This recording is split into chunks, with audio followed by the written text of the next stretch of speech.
When you come into your business and we say, what's your why?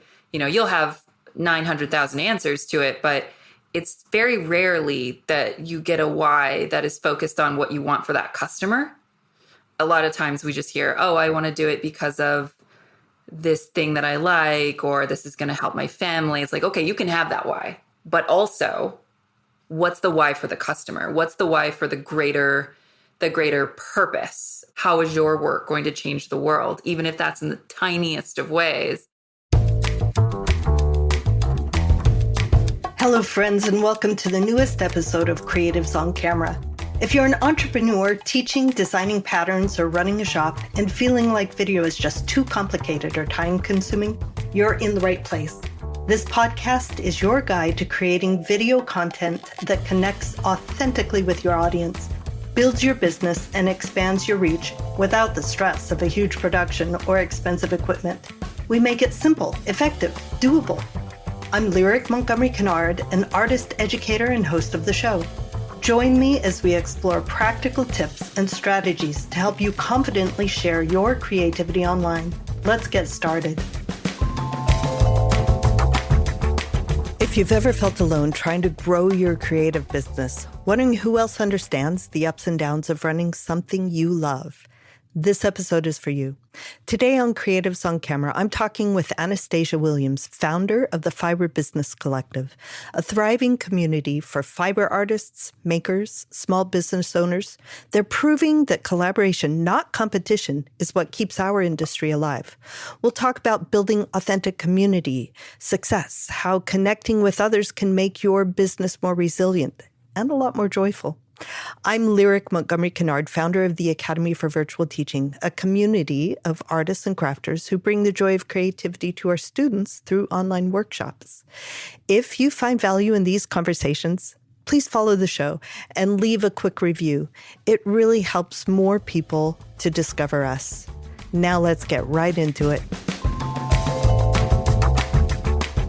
Hello, my friend. Welcome. I am so glad to have you here. We are here with Anastasia Williams, who is coming to us from the Fiber Arts Collective, and I cannot wait for you to hear about what her organization has to offer. And we have had so much fun talking and thinking about you all and how we kind of have some of the same goals and the same feelings of we want to serve our people, you, the creatives, the artists, the crafters, the quilters who are teaching and who are creating and bringing their joy into the world.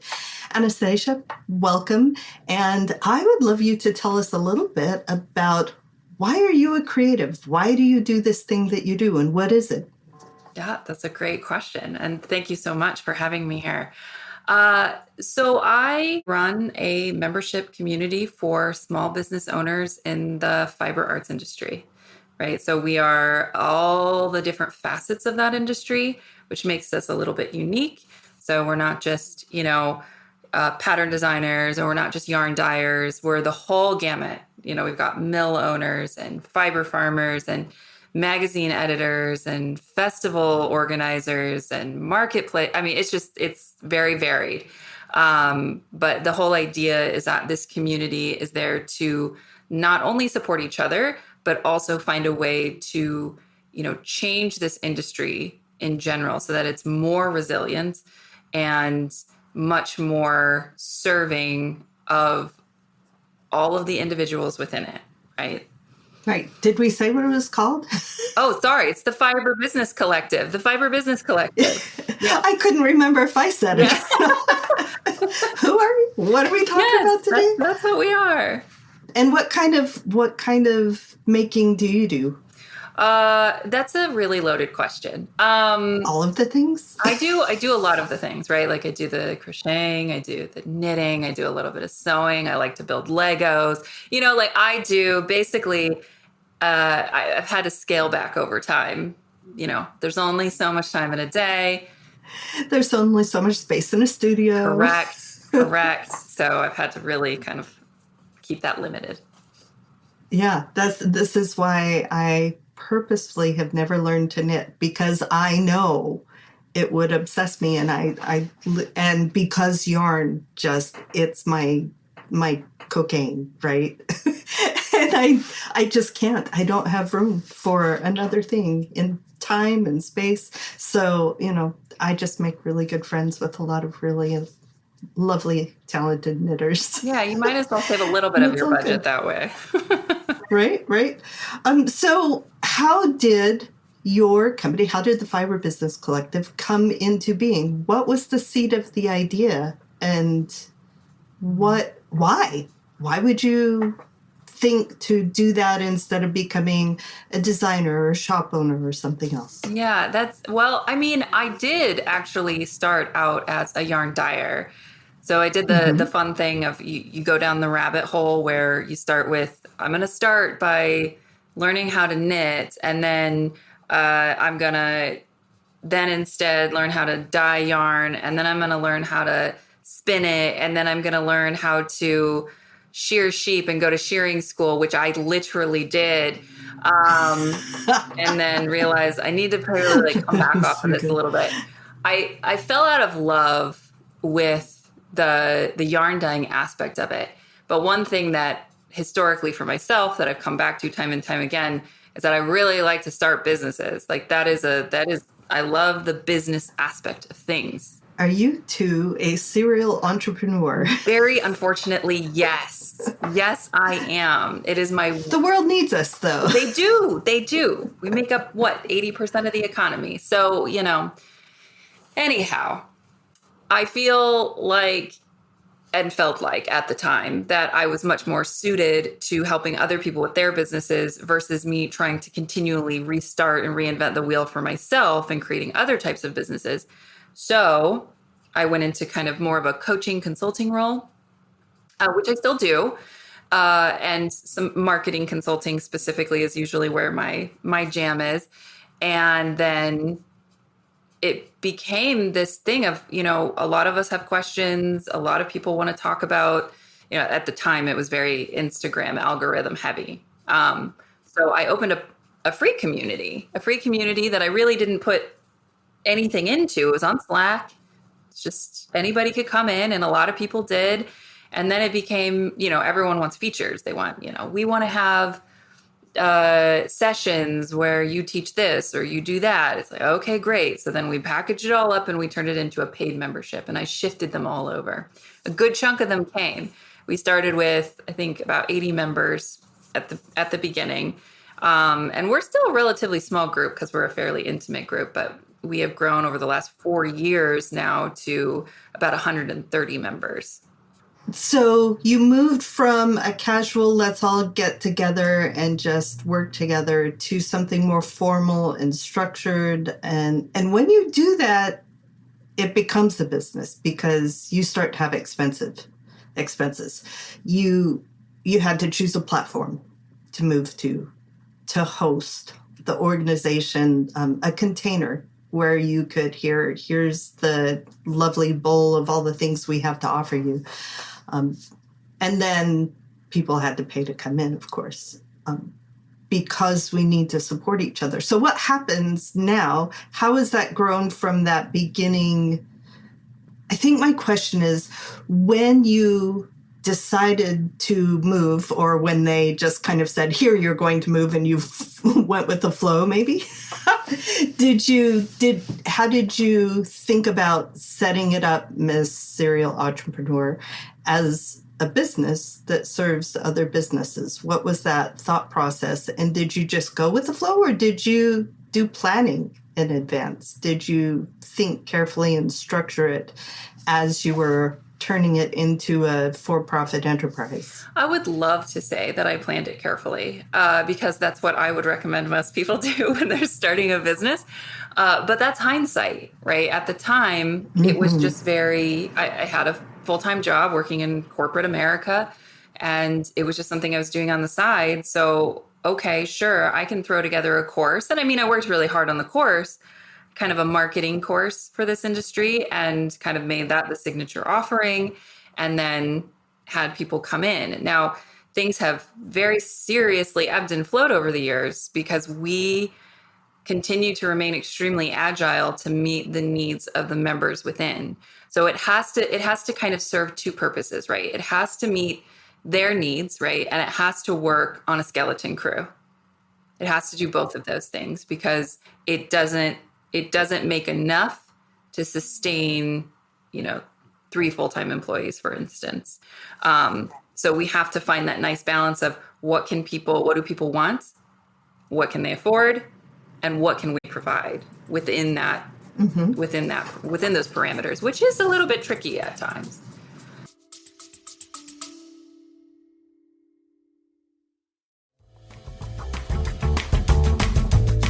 Let's talk about teaching online. Maybe you've thought about it, but it feels overwhelming. You're worried about being on camera, not having the right tech, or figuring out how to translate hands-on workshops to a virtual setting. I've been there, but here's the truth. You don't need to be a tech genius or have a big audience to make online teaching work. That's why I'm inviting you to my free Virtual Teaching 101 webinar. I'll show you how to take what you're already doing and turn it into online classes that reach students globally, all with minimal equipment and simple steps.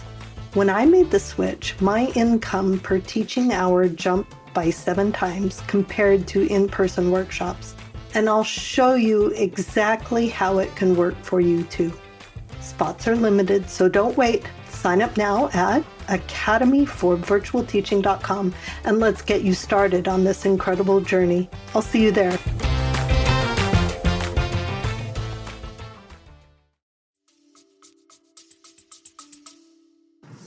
It can be. Mm-hmm. And it sounds very similar to the way the Academy started, with groups of my colleagues, kind of struggling through a thing and being on a group together, and then me putting so much time and effort to it, realizing it needed to be more structured in a course. And you can't give away all of your time for free.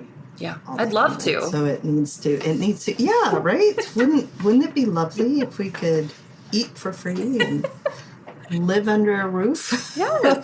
And then just serve without having to worry about any of that, pesky income kind of things. Mm-hmm. So, just out of curiosity, what platform is your membership on? So we are now on Circle. Okay, I've heard a lot of really good things about it. Yeah, I mean, it has its limitations, like anything does. I'd love it to be fully customizable, and I can do absolutely anything I want whenever I want with very little assistance. But the nature is that you kind of have to work with their timeline. But they are, they're a very responsive company. They've called me personally to talk to me about things, and I've had really great experiences with their customer service, and they're always adding not unnecessary features, but just really solid features that we end up using a good chunk of them. And it's primarily a membership platform, but it also hosts your courses? It has a feature in it, yes, that does allow for courses to be hosted in it. So you can do a course.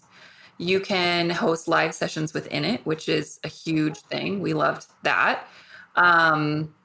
And then they've expanded. So outside of just kind of the forum and the courses, so now they have an email client within it, and they actually have a web client within it. So you can have the whole thing in-house, which we're not quite there yet, but that is the hope in the long term, is if it plays nice, then we'd like to use it all. Right. And that's why I'm with the platform I am right now. Actually, I have 2 platforms, because one does almost everything amazingly, and then the other one does the one thing it doesn't. Right, exactly. Which there's always one thing, right? There's always just one thing.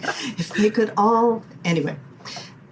But it's a beautiful, varied, complex world of online platforms for memberships and courses and people like us to pick from. And there's so many good options compared to what there used to be. Let's talk about what it is actually. What do you offer your members when somebody joins your membership and they're a designer, they're a dyer, they're a brick and mortar shop owner, they are whoever they are in the fiber arts world. What is it that you offer them? Why do they come to you? Well, in the past, like I said, we had core offerings of, a course, or hey, we did these mini coaching sessions, things like that. As time has evolved, the collective in general has stepped back from being the teacher and is now moving forward as being the connector. And we've been in that role for a while now. It's not that we don't, we have workshops that come in, like you came in and did a workshop and everybody absolutely loved it. And we have other types of, teaching opportunities within it. But the whole thing is that we are really setting up the container. We're setting up a container. We like to frame it like a potluck. We love a metaphor. So, we set the table, right? We've got everything on the table for you. You've got to bring the food, AKA your ideas, and yourself, basically. And we're basically your venue, right? We're your venue for your connection, for your relationship building, so that your business can thrive outside of a vacuum, right? There's a lot of, we really have seen just so much. And this is true for entrepreneurs everywhere. But when you start a business, typically, unless you are already hyper connected in your community, in your industry, you're doing this in a vacuum. And you don't always have the benefit of lots of people around you who can guide your way as you go. So we're trying to build that for this industry as kind of one step in what is the very popular phrase of ecosystem mapping, in order to get them connected and resourced, right? So that they have what they need to keep moving forward. So tell me about a kind of business person that comes in. What are they looking for, and what do you help them find specifically? Yeah, it's when people come in, we ask them, what are you looking for? Because it varies. But a large part of the time, people are saying, I want to be around like-minded people. And a good chunk of the people who come in are coming in through word of mouth referrals, because we tend to have some very serious ravers of the community, which is great. We love that, right? We love that. It also makes it really hard to market outside of that sometimes, It's really challenging. When you have really positive word of mouth referral, you sound like such a smarmy jerk when you're just like, everyone loves us. So it's also tough to be like, okay, but here's what everyone else says they're getting, but it's not exactly the most tangible thing, right? It's challenging for a network that is really just a network, right? A network that has resources in it, but we're not going to grow your business by X% in six figures in 6 months or whatever. That'd be lovely too. But largely people are coming in because they want that community, because they've heard how supportive it is, because we all come in with a set of shared values. We're very clear about, what we believe and how we want to move forward in this industry. And it's an invitation to be part of that. So people come in with this concept of being something, part of something bigger than themselves, and getting that community alongside that. So it's networking with peers and colleagues. It is. How do you deliver that networking? Is it an online forum? Is it lives?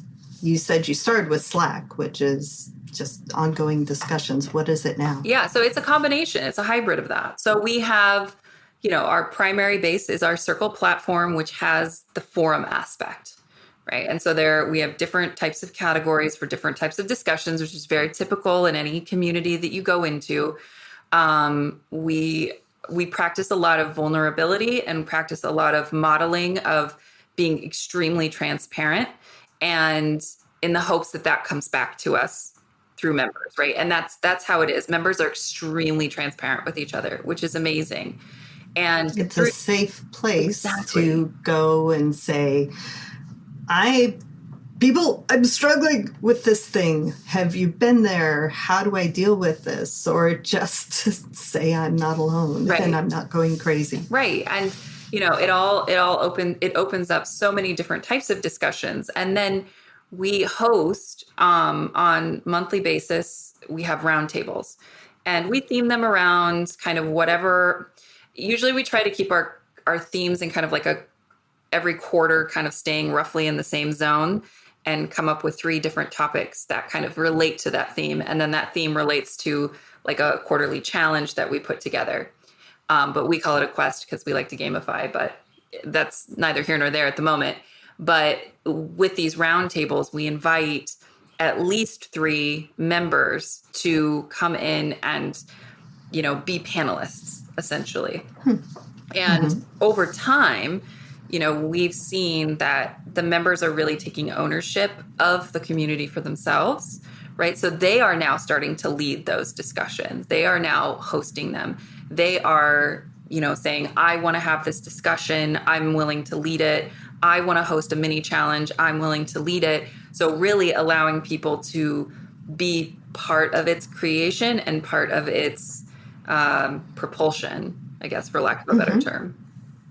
Well, that's fascinating to me. What kind of challenges has your organization challenged your people with? Yeah, so we call them quests, like I mentioned, because I have to have a nerd theme. It just in this industry, I have so many like-minded friends. So, everyone's for the most part very fine with, okay, we're going to do something around, we theme it with a topic. So we had it was like a phoenix challenge, like a phoenix rising from the ashes, and it was all about resiliency.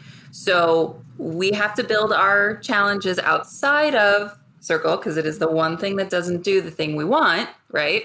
So we build them in Notion mostly.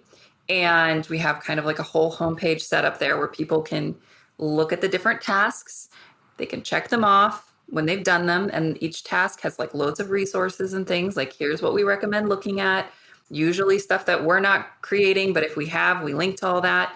And then they get added to a leaderboard. So we've got the leaderboard. It's all great. And then their status changes in Circle. They get like the badges and the things and the, I think when you were talking recently with Emma Brassfield, she mentioned that they used Experienceify and we tried it too. It was a little too costly for what we needed because we needed it alongside of Circle, but very similar bells and whistles. We just kind of figured out how to meld these 2 platforms together to make that work. But we've done resiliency.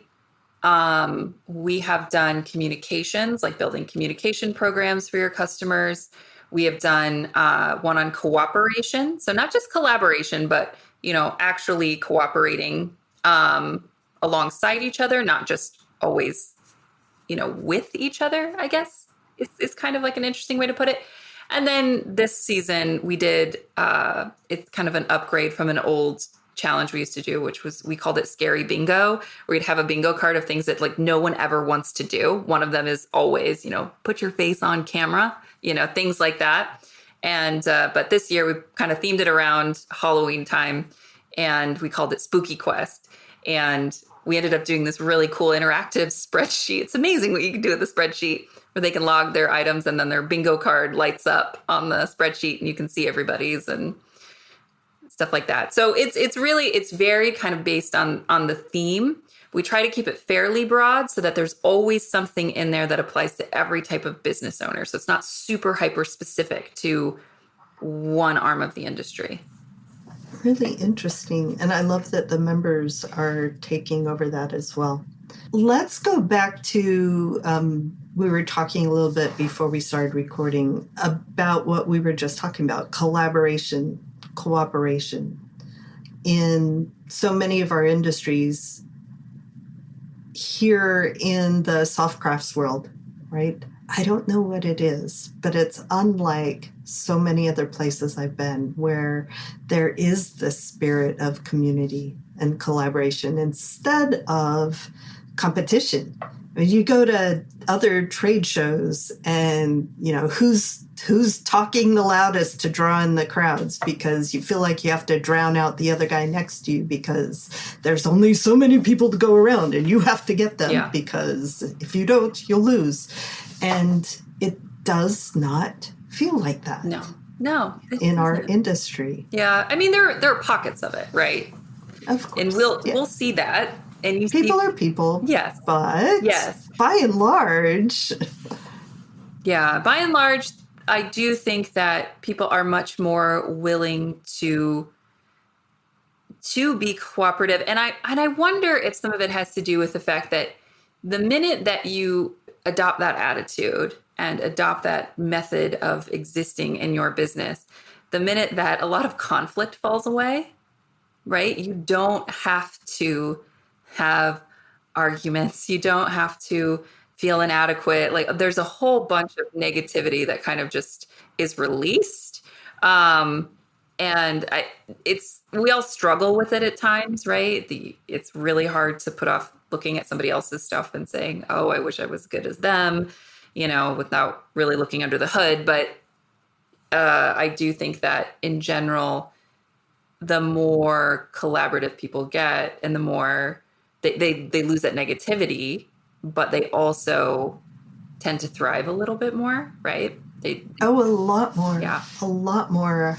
In the teaching world, I can have two teachers who are teaching exactly the same thing, starting on this journey at the same time. And often they come in going, well, I'm not as good as that other person, or the other one's saying they have a much bigger audience, and both of them are thinking, how can I succeed? And then when you drop away the scarcity mindset and realize that there is abundance, there are enough students for everybody, and the way you teach and the way you teach are going to call different people who need the same thing, but one of them's going to resonate with you and the other one's going to resonate with you. And it is not a competition. And that when we work together, we grow and we learn so much faster. I have found so often that businesses, when we reach out, even when we're doing the exact same thing, when we reach out and say, how can we collaborate?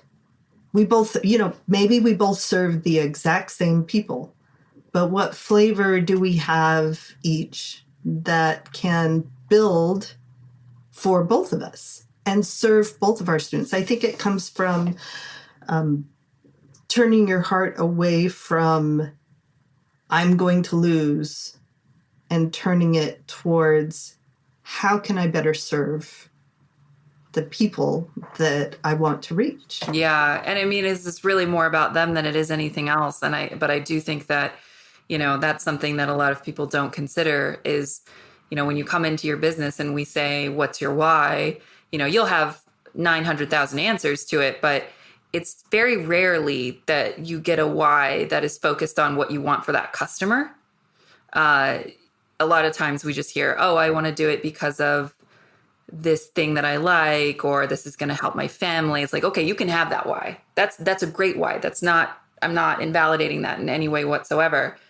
But also, what's the why for the customer? What's the why for the greater purpose, or the greater world? Like, how is your work going to change the world, even if that's in the tiniest of ways? And that's really, I think, once everyone starts looking at it from that perspective of, oh, we are trying to put this good into the world through our work in, ways that sometimes may feel trivial, but are not, right? They just feel that way, usually because we have family members who like to ask us about our little businesses. But anyway, there's a story there. Yes. But aside from that, if you're all focused on these betterment goals, right, it becomes less of a rat race. And you're feeding less into capitalism, which is also, passion of mine. Yeah, let's lift and build each other. One of the ways I've seen that work is teachers who basically teach the same thing, but each of us only has so many classes that we've developed already, right? And we have a loyal following that our students have taken all of our classes. And when they have, there is no harm to saying, and my friend here teaches a lot of the same things, a lot of the same stuff that you already know, but it's a different flavor. And I think you'll love them. And in turn, both of our audiences double, right? It's abundant. There are so many people out there who need the creativity and need the joy that you get from making things with your hands. And when we in the arts and crafts industry are making our businesses, that's what we're doing, right? The bottom line of it all is that we are bringing some sort of joy and benefit to the people who come to us. And the more that we can do that, you said something earlier about hoping it comes back around. It does. Every single time what you put out into the world comes back around to you. And if it's joy and if it's service to the people around us, it does come back. And at the same time, my friend Anastasia, this business thing can be hard, can't it? Oy vey, yes. Right. Radical transparency, what you practice with your people, this thing is always a struggle. I say so many times, I wish I had taken business classes way back when, but I had no idea that I was going to be an entrepreneur. Who knew? I had absolutely no idea this is where I didn't even know something like a traveling quilt teacher existed. Right. Yeah. Right. And that's how a lot of people come to these hobby craft jobs, hobby craft businesses, is a lot of times it's because they don't have the capacity to fit into the regular workforce, right? The regular kind of labor economy as we have it, whether that's chronic illness, whether that's neurodiversity, whether that's because they're parents, they're caring for parents, etc. A lot of times they fall into these hobby businesses, or businesses in the hobby world, however you want to phrase them and however they choose to treat them, because they don't have an option elsewhere. And you don't fall into a business that you have to take on because you can't work elsewhere after taking a bunch of business classes, right? Like usually you're going to go backwards, right? You're going to have to kind of backtrack a little bit. Fill the information, right? Yeah. And you don't know what you don't know. Right. And which is where community of our peers plays such a vital role. Tell me about some of the, anonymously, the journeys some of your members have had. What benefits have they found when they come to the Fiber Business Collective? Yeah, I have, there's a few that come to mind, but we have, for instance, we have a yarn dyer who started out very small batch, natural dyes, realizing that they had left a kind of a better paying job to do this and realized pretty quickly that it was going to be a bit of a struggle. Now, and this is why I would consider this a success story, because in the end, over the past 5 years that I've known them, in the end, they've gone in for a hybrid model of I do my business sometimes, and I also now freelance sometimes. And it's a perfect mesh for my family.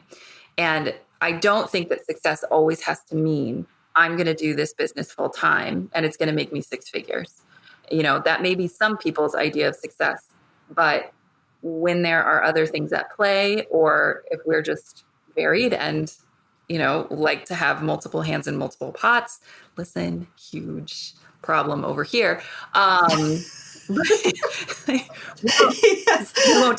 On the sound, you can't see me wildly waving, pointing fingers at my own brain, saying yes. But all the things, all the time. That's what I want to do. All the things, all the time. So, what's going to be the most? It's something that's engaging for them. It supports their family. They still get to have that element of that business that fulfills them and do this work that pays, right? Which they also enjoy, but it's a little bit more draining, right? So there's kind of, and they've grown even in the natural dyeing. They've hired now. They have other people doing it. They're not their own labor force all the time, and they've sought out other suppliers. They've looked into capital funding, like venture capital stuff. Like, it's very cool. Some of the stuff that's really come out of, connecting with others who know others, who can give them so many different ideas and, either lead them down a path or push them away from a specific path just based on what they know. And they did a big fact-finding project where they interviewed, I think, about 20 people in textiles and yarn and fiber and wool, like huge, like kind of broad strokes there. They did their due diligence. And after every interview, I said, each interview is going to push you one way and then another way and then in and then out, and until you get to the middle of what it is that you want out of this business and what you want this business to look like. And I think they really got to that point, and that's where they're at now. So, and it's very cool to see. And they're extremely just thoughtful and, very smart about all the decisions that they make. It's very cool. And I'm self-reflecting, thinking, I rarely do things that are purposefully thoughtful like that, right? The thoughts will live in my head for 3 or 4 years and then just all of a sudden throw it out. Yeah. And here we go. It's time to build this crazy thing and then figure out how to make it actually work, right? Tell me about what's going on next for the Fiber Business Collective. Where do you here it is now. Where do you see it going? Well, that's a great question. Because in the conversation about what does success look like, it is we've gone through our own bit of identity finding. So over the last couple of years, we've really kind of leaned into the things that are the most important to us as a team. It's myself and 2 others that work on this project with me. And the 3 core values that we have are collective success. We believe that when everyone succeeds, we each individually succeed versus the other way around. We believe in radical generosity, giving freely. And we believe in open information sharing. So again, we're trying to get away from the idea of kind of withholding and just trying to hold on so tight to your ideas and thoughts and beliefs and everything until you squash it all into nothing. But we also too have realized this is such a mission-driven focus for us. It's very values-based. And when you come into something that's very values-based and you also want to have large engagement, very significant engagement within your community, and you want them to take ownership of it, the thing is that it's very hard to do that and then just ask people to step up for free all the time while somebody else on the back end is profiting from that.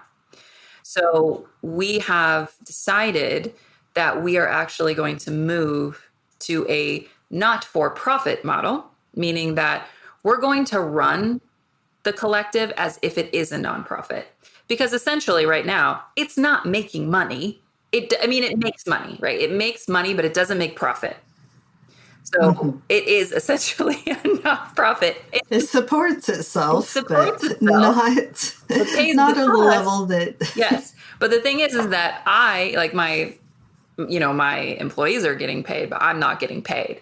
And I can only do that for so long before it becomes very unfun to continue the work.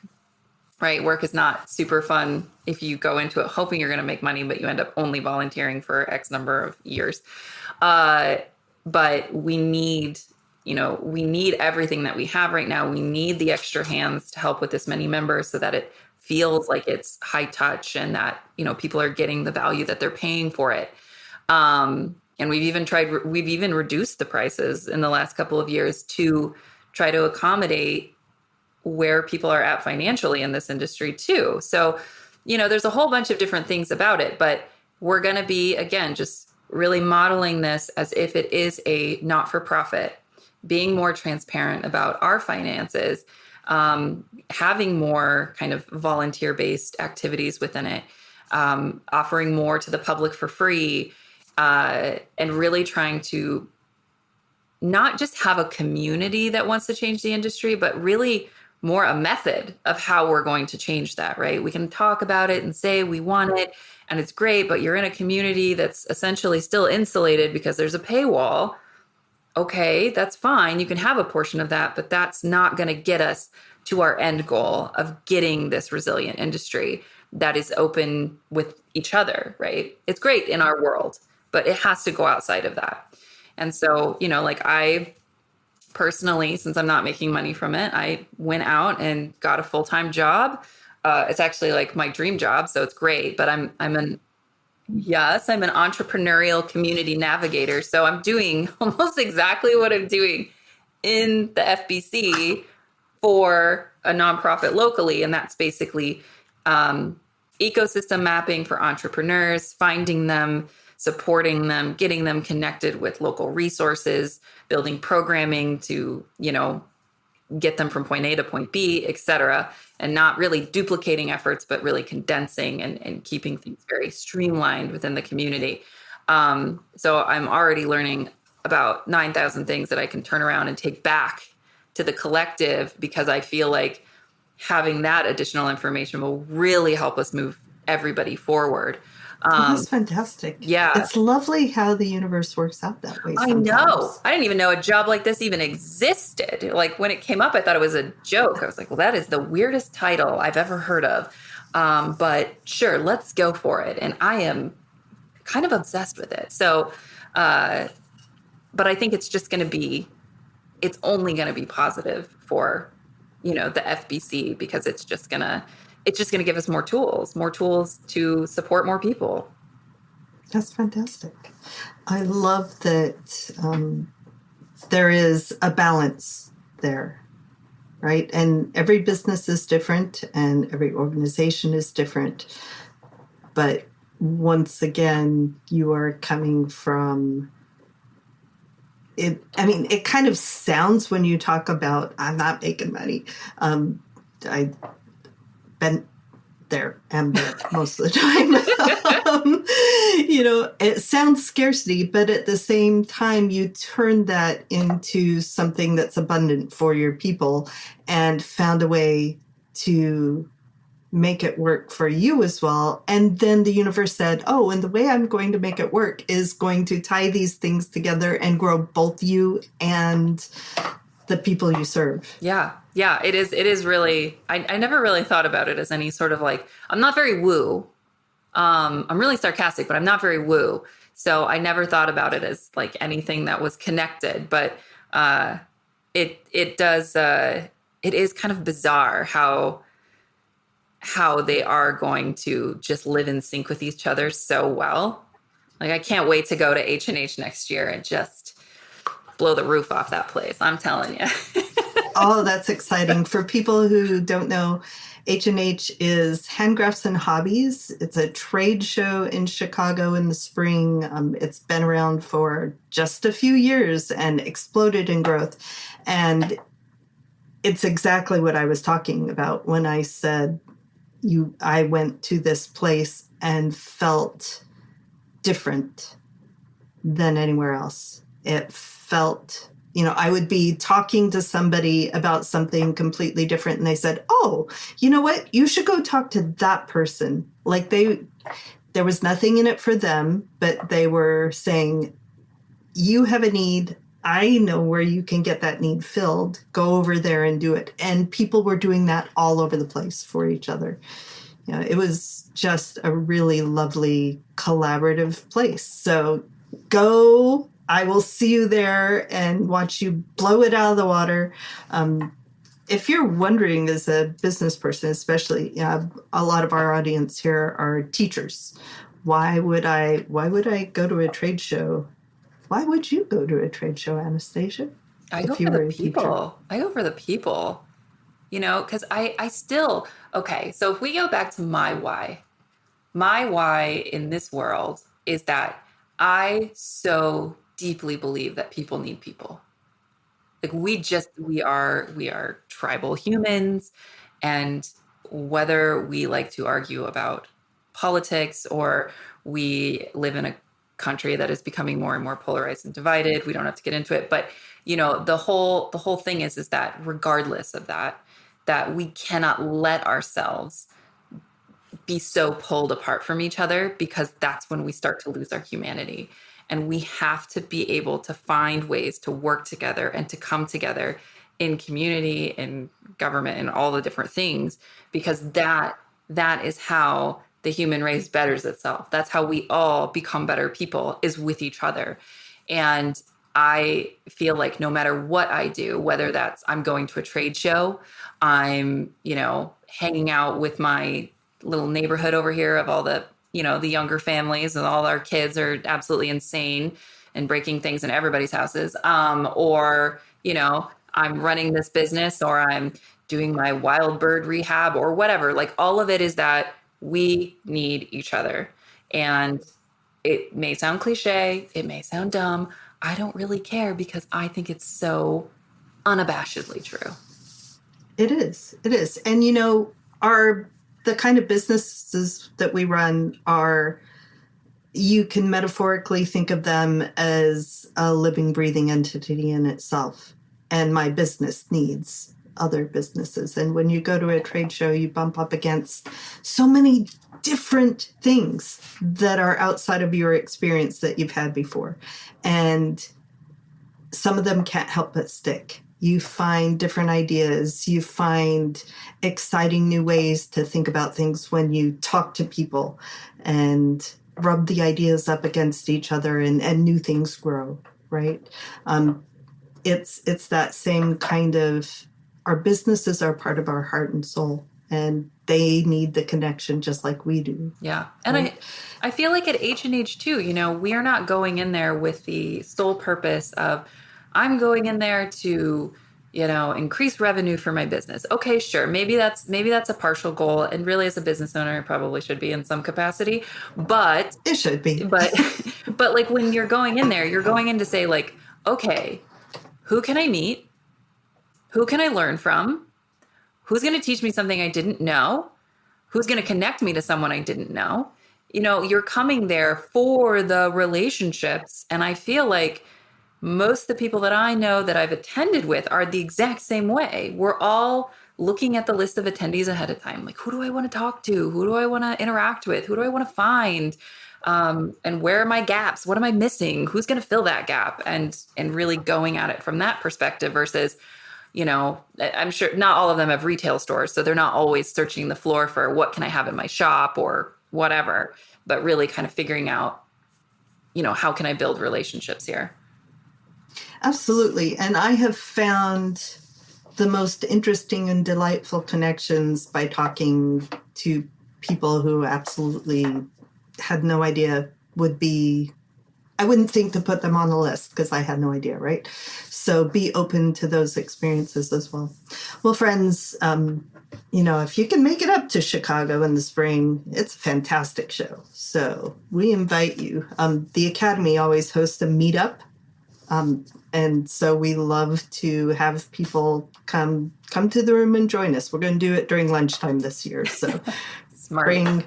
Bring your lunch and come hang out with a lot of other amazing people. Anastasia, thank you so much for spending time with us and telling us about how the Fiber Business Collective can serve entrepreneurs that we both love to help grow.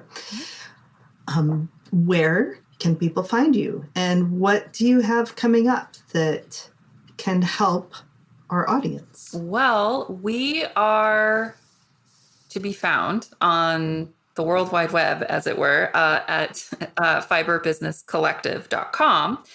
And I also do very sparingly decide to post on Instagram. And we're also at Fiber Business Collective on there. Other than that, I really don't do a whole lot other than it's word of mouth for us. But if anybody wants to talk to an existing member, we do that a lot. We connect prospective members with current ones who will give honest answers about what they think about it. And that's an option. But as far as what's coming up for us, so we currently are operating on a quarterly open doors, closed doors system. We're planning on opening them up towards the end of the year. But we're debating whether just to keep them open all the time. So we really are agile. We ebb and flow, and we just do kind of whatever works for the membership as a whole. So we'll see. But for now, yeah, we're sticking with our quarterly open and closed doors. Right. Friends, we'll have the links for the Fiverr Business Collective in the descriptions and the show notes, wherever you're listening. And it's well worth heading over there and checking out. If the doors are closed for the membership, there's always a wait list, so keep it in mind and maybe talk to one of those other people. One of the things I love to throw out for our guests before we go, because we're all creatives, Anastasia, what is the last thing you made? Is it okay? It is going to be Lego. I'm so sorry. It's gotten awesome. It's gotten its hooks into me. I'm telling you. I have built. I'm looking over this way because I have a shelf full of Lego. Oh, do you? Oh my gosh, we need to talk so much more. But I just built the Lord of the Rings Tower of Barad-dûr. And it's like a piece in my dining room, but it's my second time building it because it got really dusty to the point where I was so grossed out. I took it all down, piece by piece, dusted it all off, organized all the parts, and built it together like the worst kind of nerd. That's half the fun. Oh no, you have no idea how big a Lord of the Rings nerd. Oh my gosh. Well, yes. We are each other's people, I think. We are going to have to get together in the spring when we go to H&H. Well, thank you so much for your time and your generous sharing of your wisdom and the service you provide to our people that are out there. Yeah, thank you so much for having me. What a powerful reminder that none of us build our creative businesses alone. Anastasia's work with the Fiverr Business Collective shows us what's possible when we choose community over competition, when we share what we know and lift each other up. If today's conversation inspired you, take the next step and join us inside the Academy for Virtual Teaching. It's our free community for creative educators, a place to connect, share ideas, and learn how to build and grow your own teaching business online with confidence and support. You can join us at academyforvirtualteaching.com. And while you're here, please follow the show, leave a quick review. It helps more artists and teachers find these conversations. Until next time, keep creating, keep connecting, keep sharing your gifts with the world. Thank you so much for joining me on Creatives on Camera. I know there are countless podcasts out there, and I'm honored you spent your time here. If you enjoyed this episode and don't want to miss the next one, please subscribe to the podcast. Then, if you'd like to stay connected and get even more tips on teaching, marketing, and video creation, sign up for my email list at academyforvirtualteaching.com. You'll get exclusive insights and updates delivered straight to your inbox to help you grow your creative business with ease. Lastly, be sure to check the show notes below in the episode description for links to everything mentioned today. And I'll see you in the next episode.